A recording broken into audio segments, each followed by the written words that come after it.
নমস্কার। আমাদের সঙ্গে এই মুহূর্তে টেলিফোনে সংযুক্ত আছেন বাংলাদেশ জামায়াতে ইসলামীর সেক্রেটারি জেনারেল মিয়া গোলাম পরোয়ার। আমরা তার সঙ্গে বাংলাদেশের যে আসন্ন জাতীয় সংসদ নির্বাচন এবং বাংলাদেশের অভ্যন্তরীণ রাজনীতি, ভারতের সঙ্গে সম্পর্ক, এই সমস্ত বিষয় নিয়ে খুব সংক্ষিপ্ত কথাই বলবো। মিস্টার গোলাম পরোয়ার, আপনাকে দ্য ওয়ালে অনেক স্বাগত জানাই। আমি অত্যন্ত খুশি হলাম যে আপনি শেষ পর্যন্ত আপনার সঙ্গে কথা বলা গেল, কারণ আপনি খুব ব্যস্ত। অনেকবার আমি চেষ্টা করেও আপনাকে কানেক্ট করতে পারছিলাম না, এবং আপনার কিছু পারিবারিক ব্যস্ততাও গেল সম্প্রতি, এটা আমি শুনলাম। তো আপনাকে ধন্যবাদ জানাই, কৃতজ্ঞতা জানাই আমাদের সঙ্গে কথা বলার জন্যে। তো আমি প্রথমেই যে প্রশ্নটি করি সেটা একেবারে সর্বশেষ, আজকের অর্থাৎ আজকে শুক্রবারের যে ডেভেলপমেন্ট বাংলাদেশ রাজনীতিতে, সেটি হচ্ছে যে আপনাদের যে 11 দলের জোট, জামায়াতে ইসলামীর 11 দলের জোট, সেই জোটটার যে একটা ভাবনা ছিল যে ওয়ান বক্স, আপনারা একটা ভাবনা দিয়েছিলেন যে সব ইসলামিক দলগুলোর ভোট এক বাক্সে অর্থাৎ এক প্রার্থীর পক্ষে পড়বে। তো চরমোনাইয়ের পীরের যে দল ইসলামিক আন্দোলন, তারা তো শেষ পর্যন্ত 268 আসনে প্রার্থী দিয়ে দিল, অর্থাৎ 11-1 হলো। আপনি প্রথমে যদি এইটা একটু বলেন যে এটার তাৎপর্য কি এবং নির্বাচনে এর কি মানে প্রভাব পড়তে পারে। ধন্যবাদ অমল সরকার, দ্য ওয়ালকে। আমিও কৃতজ্ঞতা প্রকাশ করছি এবং আল্লাহ তাআলার শুকরিয়া আদায় করছি যে কিছু সময় আপনাদের সঙ্গে প্রযুক্তির সুবাদে যুক্ত হতে পারলাম। প্রথম কথা হচ্ছে যে নির্বাচনী পোলারাইজেশনে রাজনৈতিক দলগুলোর মধ্যে সমঝোতা, ঐক্য, বিভিন্ন দলের সাথে যুক্ত হওয়া আবার বিচ্ছিন্ন হয়ে যাওয়ার এই রাজনৈতিক মেরুকরণ যেটাকে বলে, এগুলো বাংলাদেশের ইভেন আমাদের পার্শ্ববর্তী অনেক দেশেরই পলিটিক্যাল একটা ট্র্যাডিশন বহু বছর ধরে আছে।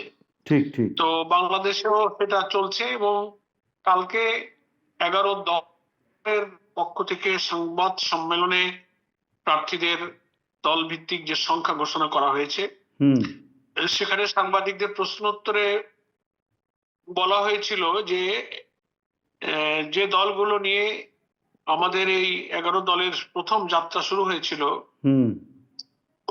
তার মধ্যে একটা দল গতকালকের সংবাদ সম্মেলনে অনুপস্থিত ছিল এবং তাদের সঙ্গে 11 দলের শীর্ষ নেতৃবৃন্দের বা যারা সমন্বয় করছিলেন তাদের আন্তরিক যোগাযোগ অব্যাহত আছে এবং অব্যাহত ছিল। ইন দি মিন টাইম ওনারা আজকে সংবাদ সম্মেলনে একটা নির্দিষ্ট সংখ্যক আসনে নির্বাচনে প্রার্থী দেবার ঘোষণা দিয়েছেন। এটা তারা দিতেই পারেন, রাজনৈতিক এই এখতিয়ার একটা দলের আছে। আমরা সব ঘোষণা, সব ভিন্ন মতকে সম্মান এবং শ্রদ্ধা রেখেই রাজনীতির এই সৌন্দর্যটাকে আমরা কন্টিনিউ করতে চাই। তবে আগামী মোস্ট প্রবাবলি প্রত্যাহারের যে দিন আছে, সম্ভবত 19 তারিখে আমাদের, আমি এক্ষুনি যদি ভুলে না যাই, তফসিল অনুযায়ী প্রত্যাহারের শেষ দিন। তো সেই দিন পর্যন্ত কিছু বলা যায় না, কারণ সকলের সঙ্গে সকলেরই যোগাযোগ আছে। আমরাও যে সমস্ত আসনে জমা দিয়েছি, যাদের সাথে আমরা কমিটেড ছিলাম, ধরে নিয়েছি সেসব জায়গায় তারাই ইলেকশন করবেন, তাদেরকে ছাড়তে হবে। আবার অন্যরা অনেক জায়গায় জমা দিয়েছে, তারাও মনে করেছেন যে যদি সমঝোতা হয় তাহলে আমাদেরও হয়তো ছাড়তে হবে, প্রত্যাহার করতে হবে। এই আন্ডারস্ট্যান্ডিংটা কিন্তু টিল টুডে আজকে পর্যন্ত আছে। ফলে প্রত্যাহার পর্যন্ত যে কোনো সময়ে নিজেদের মধ্যে আলাপ আলোচনায় তো যদি শেষ পর্যন্ত আর বোঝাপড়া না হয়, আপনার কি মনে হয় যে বিএনপির অনেক বড় সুবিধা হয়ে যাবে ইসলামিক ভোটের এই বিভাজন? আমি তো সুবিধার কোনো কারণ দেখি না, কারণ জনগণ তো এবার ভোট দেবে দেশের একটা পরিবর্তনের আকাঙ্ক্ষাকে পূরণ করার জন্য। বিএনপিকে ভোট দিয়ে তো জনগণের পরিবর্তনের কোনো আকাঙ্ক্ষা পূরণ হবে না। পরিবর্তন মানে হলো চেঞ্জ। চেঞ্জ মানে হলো যারা স্বাধীনতার 54-55 বছর দেশ শাসন করেছেন তারা নয়, নতুন কিছু। আচ্ছা, that is change, that is called change. তো চেঞ্জ বলতে যারা 54 বছরে দেশ শাসন করেছে, প্রত্যেকটি শাসনের শাসক যারা ছিলেন কেউ বলতে পারবে না বুকে হাত দিয়ে যে আমাদের শাসনে আমরা দুর্নীতি করিনি, চুরি করিনি, সন্ত্রাস করিনি, জুডিশিয়ারিতে হস্তক্ষেপ করিনি, ভিন্ন মতের উপরে দমন করিনি, বিদেশে অর্থ পাচার করিনি। কোন দল এটা বলতে পারবে না। সেই কারণে পরিবর্তনের আকাঙ্ক্ষা জনগণের, সেই জন্য 11 দল আমরা ত্যাগ করেছিলাম। তার মানে আপনি বলছেন যে হ্যাঁ হ্যাঁ বলুন বলুন বলুন বলুন আমাকে শেষ করতে দেন। সেই জন্য বিএনপি তো সেই দলই যারা আগে দেশ শাসন করেছে, তারা পরীক্ষিত। ফলে জনগণের ভোট যাদেরকে দিবে তারা নতুন শক্তি। জামাত ইসলামী সহ যে 11টি দল একটা নির্বাচনী ঐক্যে আমরা একত্রিত হয়েছি। সেখানে দেশপ্রেমিক অনেক দল আছে, ইসলামিক প্রায় 5টি দল সেখানে আছে। ফলে এখানে তাদের মধ্যে দুর্নীতির, চুরির অভিযোগ নেই। তারা নতুন ভাবে রাষ্ট্র পরিচালনার নতুন বন্দোবস্ত করতে চায়। সেই কারণে আমি মনে করি যে এই পোলারাইজেশনে খুব একটা গুরুত্বপূর্ণ প্রভাব পড়বে না। মানুষ পরিবর্তনের দিকেই এবার হা বলবে। আপনি বলছেন যে 54 বছরের অভিজ্ঞতা থেকে আপনারা আওয়ামী লীগ এবং বিএনপির মধ্যে কোনো ফারাক করছেন না, মানে দুদলই লুট, সন্ত্রাস, দুর্নীতি বা আরো যা যা অপকর্ম তারা করেছে বলে আপনারা মনে করছেন? আমরা কারোর সাথে কম্পারেটিভ স্টাডি করতে চাই না, তবে চরিত্রগত দিক থেকে চুরি, দুর্নীতি, সন্ত্রাস, ভিন্নমতকে দমন করার এই দোষ যারাই দেশ শাসন করেছেন প্রিভিয়াস 54 ইয়ার্স, সবার মধ্যে এটা পাওয়া গেছে। আমি একটা বিষয় বলি যে দীর্ঘদিন ধরে বাংলাদেশের সংসদীয় রাজনীতিতে বা নির্বাচনী রাজনীতিতে আমরা দেখেছিলাম বিএনপি বনাম আওয়ামী লীগ। এই প্রথম আওয়ামী লীগ ময়দানে নেই, লড়াইটা বিএনপি বনাম জামাতে ইসলামী। আপনার ঠিক কেমন লাগছে, মানে এই যে আপনারা এখন মানে আপনাদের মধ্যেই প্রতিদ্বন্দ্বিতাটা এখন আসন্ন নির্বাচনের মূল বিষয়, কারণ আওয়ামী লীগ তো ময়দানে নেই, এটাকে আপনারা ঠিক কিভাবে দেখছেন, কেমন লাগছে? না, আমরা ভালোভাবেই দেখছি। আমরাও পুরানো রাজনৈতিক দল। আমাদের উপরে প্রায় 16-17 বছর যে অত্যাচার, নিপীড়ন, নির্যাতন, আমাদের হত্যা, সন্ত্রাস, আয়নাঘর, ক্রসফায়ার, গুম, জেল দিয়ে আমাদেরকে দলটাকে যে নিঃশেষ করতে চাওয়া হয়েছিল, আমাদের জুলাইয়ের গণ অভ্যুত্থানের পর রাজনীতির যে অবাধ সুযোগ জনগণ রক্ত দিয়ে এনে দিয়েছে, সেই 1.5 বছরের রাজনীতিতে জনগণের কাছে আমরা যে পৌঁছাতে পেরেছি, জনগণ আমাদের আদর্শ জানতে পেরেছে, আমরা তাদের কাছে পৌঁছাতে পেরেছি, তাদের হৃদয়কে স্পর্শ করেছি, তারা আমাদের জানতে পেরেছে। ফলে এখন মানুষের আকাঙ্ক্ষা অনুযায়ী তারা আমাদেরকেই রাজনৈতিক প্রতিদ্বন্দ্বিতায় একেবারে কাছাকাছি মনে করে যে আমরাই বোধহয় রাষ্ট্র বা সরকার গঠন করতে যাচ্ছি। এই প্রশ্ন আমাদের এখন জনগণ অনেকে করে। এই যে রাজনীতির এই উত্থান, রাজনীতির এই জনমত, জনগণের কাছে ইসলামী আদর্শ বা জনগণের কাছে জামাত ইসলামীর বা ইভেন 11 দলের যে পপুলারিটি তৈরি করে দিয়েছে, আমরা মনে করি এটা তো আমরা ভালোভাবেই দেখছি। মানে আপনারা কি সরকার গড়বেন? মানে মনে হয় আপনারা কি সেই ব্যাপারে আশাবাদী যে আপনারা সরকার গড়তে পারবেন?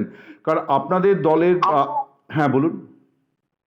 দেখুন, সবসময় পলিটিক্যাল পার্টি রাজনীতি যারা করেন, জনগণের যে আকাঙ্ক্ষা, পাবলিক পারসেপশন যদি এমনই হয়, আমাদের দলীয় সার্ভে আপনি যদি সামনে নাও আনেন, নিরপেক্ষভাবে ইন্টারন্যাশনাল এবং নানান নিরপেক্ষ তদন্ত বা জরিপ সংস্থার যে জরিপগুলো উঠে আসছে, তাতে 11 দলের পক্ষে ওভারঅল যে জনমতের প্রতিফলন দেখা যাচ্ছে, তাতে আমরা তো মনে করি যে জনগণ যেন নতুন কিছু দেখতে চাইতে গিয়ে তার 11 দলকে সামনে নিয়ে আসতে চায়। ফলে কিন্তু মিস্টার পরোয়ার একটা সংশয় দেখা দিচ্ছে যে শফিকুর রহমান, জামাতে ইসলামীর মাননীয় আমির, তিনি কিন্তু একাধিকবার বলছেন যে আমরা জাতীয় সরকার গঠনের অর্থাৎ মানুষ মনে করছে যে বিএনপির সঙ্গে আপনাদের একটা ছদ্ম লড়াই হবে, তারপরে আপনারা যে যার মতো আসন নিয়ে এসে আপনারা আনুপাতিক হারে মন্ত্রিত্ব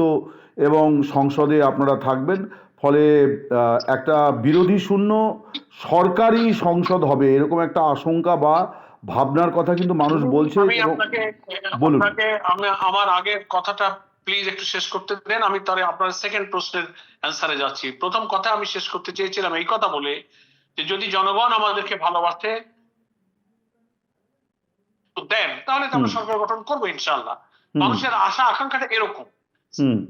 সেকেন্ড প্রশ্ন যেটা আপনি করেছেন যে জাতীয় সরকার গঠনের কথা আমাদের আমির সাহেব বলেছেন, আপনি একটু খেয়াল করে চেক করে দেখবেন আমাদের আমির সাহেবের বক্তব্যের যে অডিও ভিডিওতে জাতীয় সরকার এই শব্দটা উনি কিন্তু ব্যবহার করেন। উনি বলেছেন আমরা নির্বাচিত হতে পারলে সকল দলকে নিয়ে আলোচনা করে আমরা সরকার পরিচালনা করব, দেশকে উন্নয়ন এবং দেশ পরিচালনার জন্য আমরা প্রচেষ্টা চালাবো, এবং ইভেন একথা বলেছেন যে আফটার ইলেকশন প্রয়োজন হলে আমরা বড় দল হিসেবে বিএনপির সাথে আমরা আলোচনায় বসবো, দেশটাকে আমরা কি করে একসাথে পরিচালনা করতে পারি। কথাটার ল্যাঙ্গুয়েজ গুলো একেবারে লিটারালি এরকমই ছিল, কিন্তু ন্যাশনাল গভর্নমেন্ট অথবা জাতীয় সরকার এই শব্দটা কিন্তু উনি উচ্চারণ করেননি। জাস্ট কারেকশন করলাম। আরেকটি বিষয় বলি, আপনি এইমাত্র বললেন যে 54 বছরে বা 55 বছরে যারা দেশ শাসন করেছে তারা লুটতরাজ সন্ত্রাস এসব করেছে। আওয়ামী লীগ এবং জামাতে ইসলামীকে এক ব্র্যাকেটে একটা বিষয় রাখা হচ্ছে যে আওয়ামী লীগের বিরুদ্ধে যে অভিযোগ যে জুলাই গণ অভ্যুত্থান দমনের যে দমন পীড়ন মানবতা বিরোধী অপরাধ এবং তার জন্যে শেখ হাসিনার প্রাণদণ্ডের সাজা হলো, আওয়ামী লীগ ক্ষমা চায়নি, জামাতে ইসলামী কিন্তু 54 বছর ধরে ক্ষমা চাইল না যে মুক্তিযুদ্ধের তারা বিরোধিতা করেছিল, তারা পাকিস্তান সেনাবাহিনীকে সাহায্য করেছিল, তারা আলবদর আলসামস এবং রাজাকার বাহিনীকে সহায়তা করেছিল, তার জন্যে কিন্তু জামাতে ইসলামী এখনো পর্যন্ত ক্ষমা চায়নি। তো ক্ষমা না চেয়ে আপনারা মানে মানুষের কাছে যাচ্ছেন, ভোট চাইবেন এবং বলছেন যে সরকার গড়তে আপনারা চাইছেন, মানে এইটা কি দ্বিচারিতা নাকি এটা নির্বাচনী কৌশল? আপনি যে প্রশ্ন করলেন আপনার লাইনে হয়তো একটু ডিস্টার্ব করছে, আমি খুব খোলামেলা কথা বলি। আপনি যে প্রশ্নটা করেছেন যে সমস্ত হত্যাকাণ্ড, গণহত্যা বা জামাত ইসলামীর যে সমস্ত অভিযোগের কথা বলেছেন এটা সত্য নয়। স্বাধীনতার যুদ্ধকালে জামাত ইসলামী কোনো ফৌজদারি অপরাধ করে নাই, কোনো ক্রিমিনাল অফেন্স করে নাই। জামাত ইসলামী সেই সময় যারা নেতৃত্বে ছিলেন তারা একটা রাজনৈতিক সিদ্ধান্ত নিয়েছিলেন, সেই সময়কার পাকিস্তানের অখণ্ডতার পক্ষে তারা ভূমিকা পালন করেছিলেন। That was a political decision. এই ধরনের সিদ্ধান্ত নিয়ে আলোচনা হতে পারে, বিতর্ক হতে পারে, কিন্তু কখনোই কোন ক্রিমিনাল অফেন্স এর সঙ্গে তখন দলগতভাবে জামাত জড়িত ছিল না। পাকিস্তানি মিলিটারিরা এসব অপরাধ করেছে।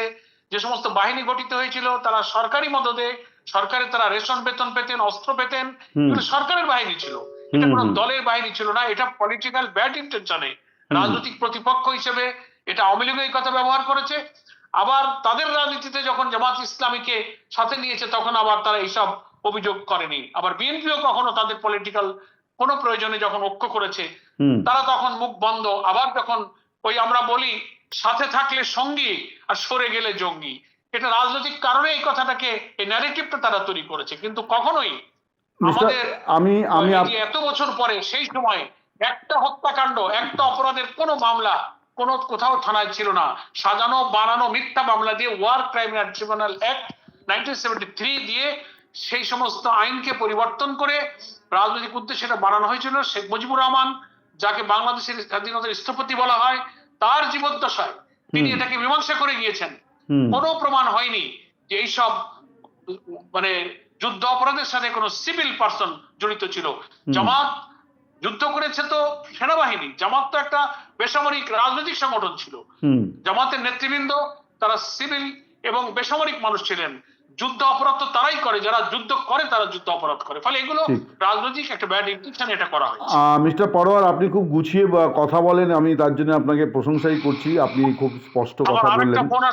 না, আমি আমার সংক্ষিপ্ত আর একটুখানি, আপনি বলছিলেন যে আপনাদের পূর্বসূরিদের রাজনৈতিক সিদ্ধান্ত ছিল যে অখণ্ড পাকিস্তানের পক্ষে। 54-55 বছর পর পেরিয়ে আপনাদের মূল্যায়ন কি মনে হয় যে আপনাদের পূর্বসূরিরা ভুল করেছিলেন নাকি ঠিক করেছিলেন? না, আমাদের মূল্যায়ন তো সেটা আমাদের কাছে, সেই সময় যারা রাজনীতি করেছেন এই মূল্যায়নটা তারা কিভাবে করেছেন that is up to them.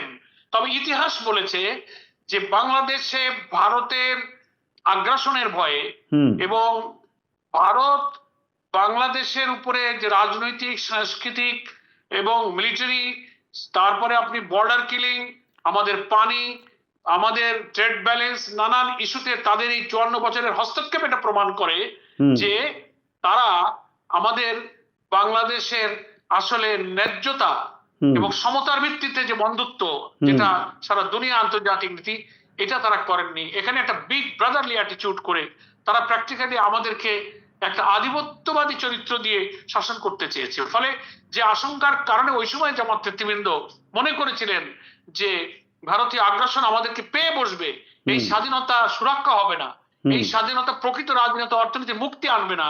54 বছর সেটা প্রমাণ করেছে যে একটা ভূখণ্ড আমরা পেয়েছি ঠিকই, কিন্তু আমাদের পলিটিক্যাল যে আইডেন্টিটি, আমাদের ইকোনমিক্যাল যে ইন্ডিপেন্ডেন্ট স্বাধীনতা, আদর্শিক স্বাধীনতা, মূল্যবোধের স্বাধীনতা, জাতিসত্তার স্বাধীনতা আজও কিন্তু আমাদের অর্জিত হয়নি। এটা শুধু জামাত ইসলামী নয়, গোটা বাংলাদেশের দেশপ্রেমিক মানুষ আজকে 54 বছর পরে এটা বলে। এই জন্য বঙ্গবীর কাদের সিদ্দিকীও বলেছেন যে আগে যদি এটা জানতাম তাহলে আমি নিজেও মুক্তিযুদ্ধে যেতাম না। মেজর জলিল একজন সেক্টর কমান্ডার, তিনি বলেছেন অরক্ষিত স্বাধীনতাই পরাধীনতা, বহু ইতিহাস আছে।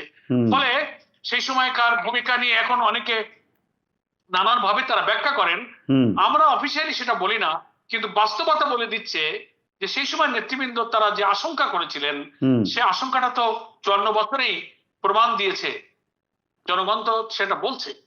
আমি আপনার আপনি ব্যস্ত, আমি শেষ প্রশ্ন করি। জামাতে ইসলামীর আপনার বক্তব্য থেকেও বোঝা গেল যে ভারতকে নিয়ে আপনাদের মধ্যে একটা সংশয় দুশ্চিন্তা আছে, ভারতেরও আছে। ভারত সরকার কিন্তু তাদের যা মানে থেকে আমরা বুঝতে পারছি বিভিন্ন প্রতিক্রিয়া থেকে, যে আওয়ামী লীগ না থাকায় তারা এখন বিএনপির দিকে করমর্দনের হাত বাড়িয়েছে। এগুলো আমার কথা নয়, বিশেষজ্ঞরা বলছেন, সংবাদ মাধ্যমে আছে। তো জামাতে ইসলামীকে নিয়ে একটা দুশ্চিন্তা আছে যে জামাতে ইসলামী বাংলাদেশে ক্ষমতায় এলে তারা মূলত ভারত বিরোধিতাই তাদের একটা বড় এজেন্ডা হবে। এবং আপনাদের একজন নেতা আমেরিকায় গিয়ে বলেও এলেন যে 50 লক্ষ যুবক তৈরি আছে ভারতের বিরুদ্ধে যুদ্ধ করার জন্যে। আপনাদের ভারতকে নিয়ে এত স্পর্শকাতরতা কেন, এটা যদি একটু ব্যাখ্যা করেন, মানে ভারতের মানুষ জানতে চায়। আমার পয়েন্টটা ক্লিয়ার, যে নেতার বাইরে আমেরিকার কথাটাকে বলা হয়েছে এটা মিস ইন্টারপ্রিট করা হয়েছে, উনি ওইভাবে বলতে চাননি। আর আমাদের কথা হচ্ছে আমরা ভারতকে, আমাদের হাতে যদি রাষ্ট্রের দায়িত্ব আসে, আমরা কখনোই ভারতকে নিয়ে ওয়ারিড নই। ভারতের সাথে কোনো সম্পর্কের অবনতি করা, কোনো শত্রুতামূলক সম্পর্ক হবে এটা আমরা মনে করি না। সকল দেশের একটা প্রতিবেশী থাকে, দেশের অনেক কিছু বদলানো যায় কিন্তু প্রতিবেশী কখনো বদলানো যায় না। ভারত আমাদের নিকটতম একটা বিরাট প্রতিবেশী, মানে বাণিজ্যিক, অর্থনৈতিক, সামাজিক, সাংস্কৃতিক, আমাদের পররাষ্ট্র নীতির সব দিক থেকে একটা সুসম্পর্ক আমরা চাইবো, এবং সে সম্পর্ক হতে হবে ন্যায্যতা এবং সমতার ভিত্তিতে। আপনি শুধু আমার কাছ থেকে নিয়ে যাবেন, আপনি আমাকে পাওনাটা দিবেন না, এটা তো কোনো ন্যায্যতা সমতা নয়। তা আমরা চাবো যে ভারতের সাথে আমাদের পররাষ্ট্রনীতি, আমাদের বাণিজ্য, আমাদের সীমান্ত সমস্যা, 54টা নদী, ভারতের অভিন্ন নদী আমার দেশের মধ্যে প্রবাহিত, তার ন্যায্য পানির হিস্সার ক্ষেত্রে তারা যেন আমাদের ন্যায্যতা সমতা বিচার করেন। ভারত আমাদের শত্রু নয়, তবে ভারতের সরকার যারা ক্ষমতায় এখন অন্তত আছেন তারা তাদের আচরণ দিয়ে বন্ধুত্বের প্রমাণটা দিতে পারছে না, এখানে আমাদের কনসার্ন। দেশের বিরুদ্ধে আমাদের কোনো ক্ষোভ নেই, সরকারে যারা আসেন তারা তো আমাদের বন্ধুত্বের পরিচয়টা দিতে পারছেন না, আমরা এদিকে দৃষ্টি আকর্ষণ করছি। ভারতের জনগণকে আমাদের বন্ধু, ভারতের জনগণকে আমরা ভালোবাসি।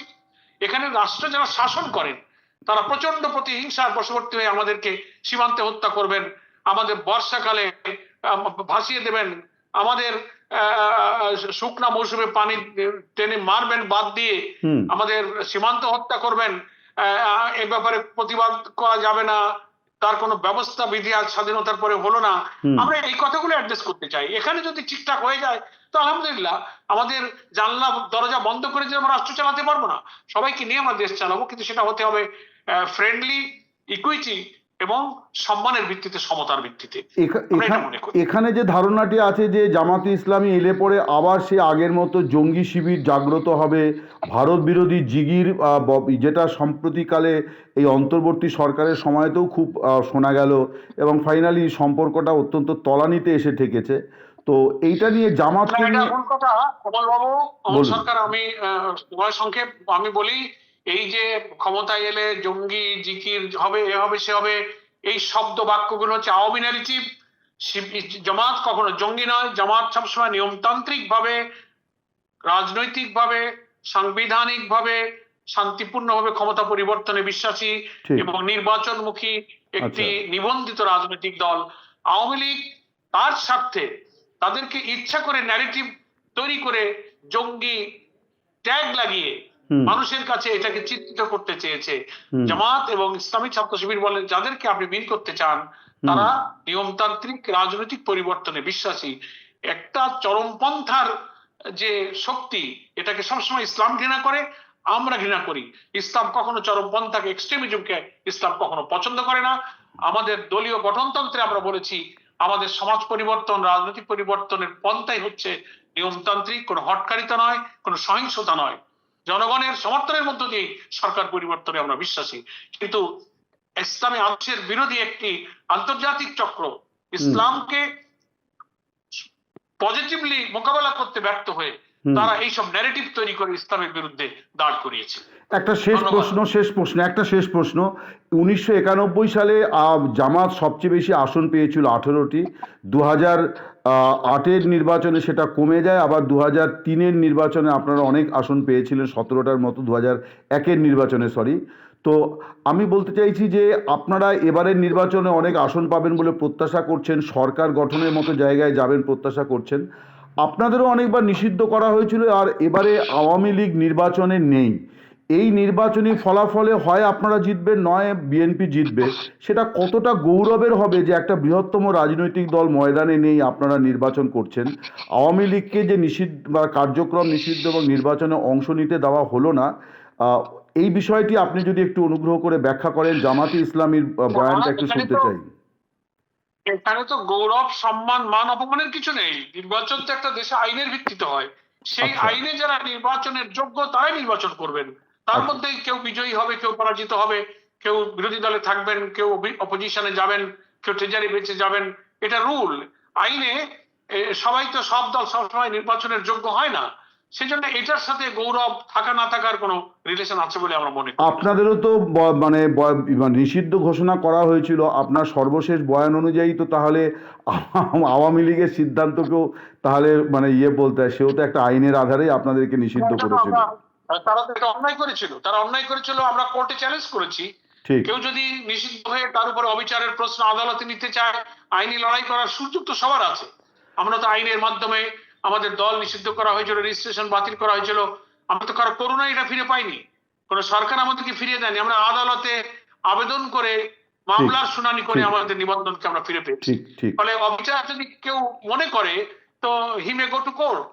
মানবতা বিরোধী অপরাধের অভিযোগে আপনাদের অনেক মানে মানে বর্ষিয়ান নেতাকে মানে মৃত্যুদণ্ড দেওয়া হয়েছে, মৃত্যুদণ্ড কার্যকরও হয়েছে। মানবতা বিরোধী অপরাধে শেখ হাসিনাকেও ঢাকার ট্রাইব্যুনাল মৃত্যুদণ্ড দিয়েছে। এই বিষয়টিকে জামাতে ইসলামী কিভাবে দেখছে, এবং তারা সরকার গঠন করলে এই বিষয়ে তাদের কি পদক্ষেপ হবে? আমরা এ ব্যাপারে আগেই কমেন্ট করেছি যে এখন যে ট্রাইব্যুনাল, মানবতা বিরোধী যে ট্রাইব্যুনাল, যে বিচার প্রক্রিয়া চলছে, এটা কোনো রাজনৈতিক দলীয় সরকার নয়, এটা একটা অন্তর্বর্তীকালীন, একটা অরাজনৈতিক সরকারের অধীনে এই ট্রাইব্যুনালটা বিচার প্রক্রিয়া চলছে।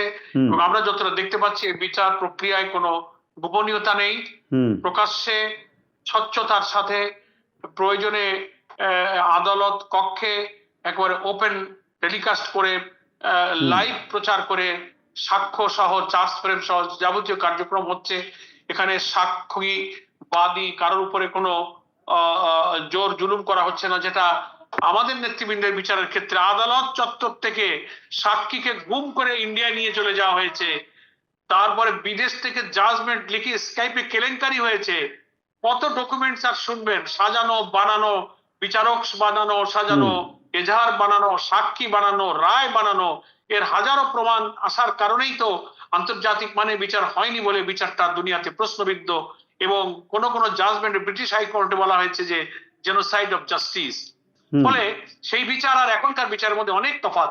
এই বিচার স্বচ্ছ হচ্ছে এবং আন্তর্জাতিক মানের হচ্ছে বলে আমরা মনে করি। কেউ যদি বিচারকে চ্যালেঞ্জ করতে চাইলে তিনি কোর্টে যেতে পারেন, অসুবিধা নেই।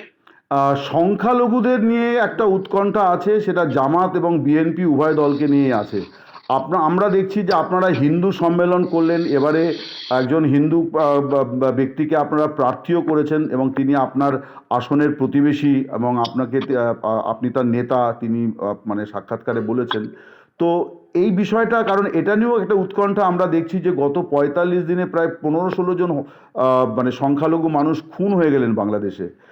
তো বাংলাদেশে সংখ্যালঘুদের ভবিষ্যৎ কী, এবং জামাতে ইসলামী তারা ইসলামিক মতাদর্শে বিশ্বাস করে, সংখ্যালঘুদের বিষয়টিকে তারা কিভাবে দেখবে?